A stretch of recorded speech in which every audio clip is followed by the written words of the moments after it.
Good day, my friends. Here we are again together, sitting at the kitchen table, having a conversation with one another of what it means to faithfully follow Jesus in the days that we're in.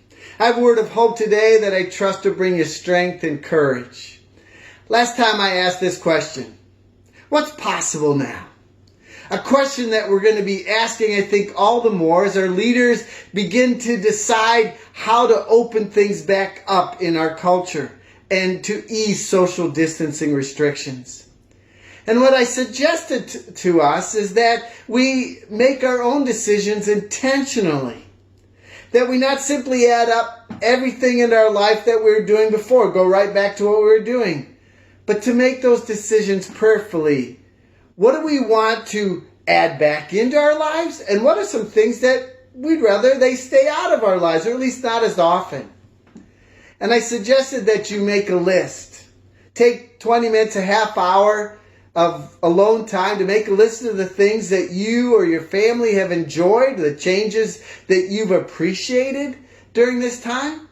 And then to prayerfully ask God, what changes should you make permanently? And to begin to do that. I hope you've done that because I wanted to begin with you and God thinking it through together. But today I'm going to begin to make some suggestions to consider. And the first one is this, to reclaim the Sabbath day. The Sabbath day is a day of rest and renewal, a day of recreation, when we are filled up with life.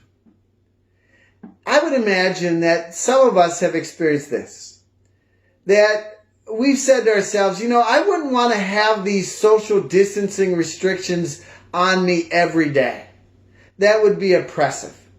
But there's some things about what we've experienced that I've enjoyed.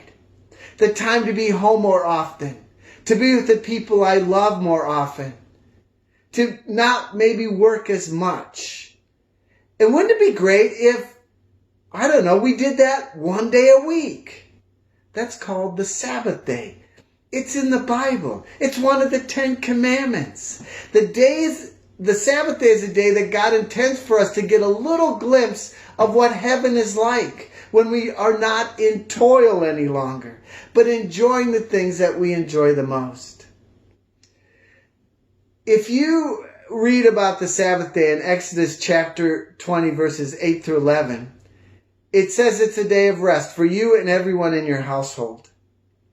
It's a day when we worship, when we're filled up with that. Martin Luther said, when he interpreted this commandment to remember the Sabbath day to keep it holy, that it's a day to hear God's word. Because when we hear God's word preached and taught, it fills us up with His hope, with His assurance, with His grace. And if we go in feeling empty, it helps to fill us up. But beyond that, it's a day of rest, which means to do the things that you enjoy doing the most, with the people you enjoy doing them with the most. Recreation, hobbies, entertainments. So imagine it this way. There are 7 days in the week. 5 days you do your job, you labor, whether it's inside the home or outside the home.